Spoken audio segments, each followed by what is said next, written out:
സിക്ക് ഒരു വീട്ടിലേക്ക് ആന കയറി വരുന്നു, അവിടെ വന്ന് ആക്രമണം നടത്തുന്നു, ഓടിക്കയറുമ്പോൾ അവരുടെ കൂടെ ആന അവരെ പിന്തുടർന്നെത്തുന്നു. ഇതൊക്കെ അസാധാരണമായൊരു സാഹചര്യമാണ്. പലകുറിയുള്ള അക്രമങ്ങളും അല്ലെങ്കിൽ അങ്ങനെയൊക്കെ ഉണ്ടായിട്ടുണ്ടെങ്കിൽ ഇത്രയും ഗൗരവമേറിയ ഒരു വിഷയമായി ഇത് മാറുന്നത് അതുകൊണ്ട് കൂടുതലായിട്ടുള്ള പരിശ്രമങ്ങൾ ആനയെ തുരത്തിക്കഴിഞ്ഞും ഈ സാഹചര്യങ്ങളൊക്കെ വിലയിരുത്തുന്നതിനും വേണ്ടിയൊക്കെ ഉന്നതതല യോഗം വിളിക്കുമെന്നാണ് മന്ത്രി അറിയിച്ചത്.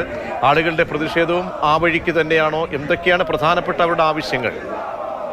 ഇതിന് വനം വകുപ്പിൻ്റെതായാലും നമ്മുടെ സംവിധാനത്തിൻ്റെതായാലും ഒരു ചിട്ടപ്പടി രീതിയുണ്ട്. ആ ചിട്ടപ്പടി രീതിയാണ് ഇപ്പോഴും തുടരുന്നത്. ആദ്യം യോഗം ചേരുക, പിന്നീട് ആൾക്കാരെ കൂടുതൽ അയക്കണോ എന്ന് തീരുമാനിക്കുക. അങ്ങനെ ആൾക്കാരെ യോഗം ചേർന്ന് തീരുമാനിച്ച് അയച്ച് അവിടെ എത്തുമ്പോഴേക്കും ആന ഇങ്ങനെ നിന്നു കൊടുക്കുമോ എന്നൊരു ചോദ്യം സ്വാഭാവികമായും ഉയരും. അത്തരത്തിലുള്ളൊരു ചോദ്യം തന്നെയാണ് ഇവരും ഈ മാനന്തവാടി സ്വദേശികളും ഇപ്പോൾ ഉയർത്തുന്നത്. കാരണം സാധാരണ ജനത്തിന് പരിചയമില്ലാത്ത അല്ലെങ്കിൽ ഒരു തരത്തിലും വഴങ്ങാത്ത ഒരു കാട്ടാനയാണ് വന്ന് നാട്ടിൽ അപ്രതീക്ഷിതമായി എത്തി ഇത്തരത്തിൽ അക്രമം കാണിച്ചത് എങ്കിൽ നമുക്ക് പ്രത്യേകിച്ച് വനംവകുപ്പിനെ ഒന്നും പറയാനില്ല. പക്ഷേ ഇത് അതല്ല.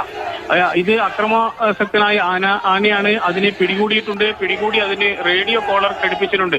എന്തിനാണ് റേഡിയോ കോളർ ഘടിപ്പിക്കുന്നത്? ആനയ്ക്ക് ഒരു ആഭരണമായാണോ ഘടിപ്പിക്കുന്നത് എന്ന് വനംവകുപ്പിനോട് ചോദിക്കേണ്ട സമയം അതിക്രമിച്ചു എന്നാണ് തോന്നുന്നത്. അങ്ങനെയാണെങ്കിൽ കർണാടകക്കാർ ഇട്ട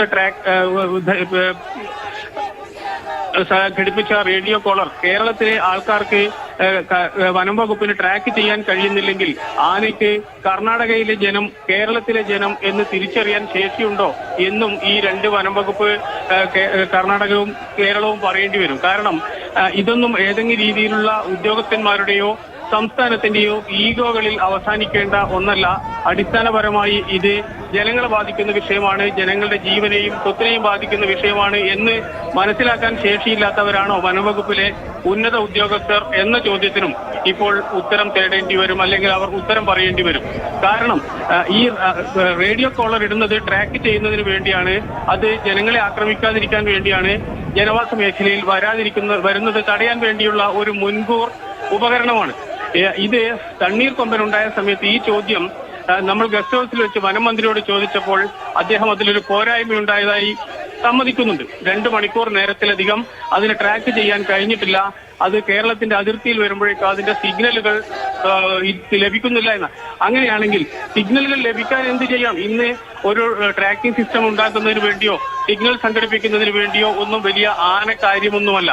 പക്ഷേ അതൊന്നും ചെയ്തിട്ടില്ല. മാത്രമല്ല 7-ാം തീയതി ചീഫ് വൈൽഡ് ലൈഫ് വാർഡൻ വളരെ കൃത്യമായി പറഞ്ഞിട്ടുണ്ട്, ഇങ്ങനെ ഒരു മോഴ ആന ഈ ഭാഗത്ത് ഉണ്ട്, 1 മാസമായി അത് വനാതിർത്തിയിൽ ജനവാസ അതിർത്തിയിൽ കറങ്ങിക്കളിക്കുന്നുണ്ട് എന്ന്. എന്നിട്ട് എന്ത് ചെയ്തു? ഏതെങ്കിലും ഒരു ജനപ്രതിനിധി അറിയിച്ചു?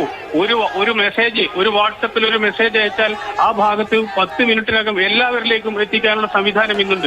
ഏറ്റവും കുറഞ്ഞത് അവിടെ ഒരു ജാഗ്രത പാലിക്കാനുള്ള ഒരു നിർദ്ദേശം നൽകിയിരുന്നെങ്കിൽ അവിടുത്തെ പഞ്ചായത്തിലോ നഗരസഭയിലോ മുനിസിപ്പാലിറ്റിയിലോ പെടുന്ന വാർഡ് മെമ്പർമാരെയോ അവരുടെ ഗ്രൂപ്പുകളിലോ ഇത് അറിയിച്ചിരുന്നെങ്കിൽ ഒരുപക്ഷെ അതിരാവിലെയുള്ള ജനങ്ങളുടെ യാത്ര, വൈകുന്നേരങ്ങളിലുള്ള ജനങ്ങളുടെ യാത്ര, അതിനുള്ളൊരു മുൻകരുതൽ അവർ നടത്തുമായിരുന്നു.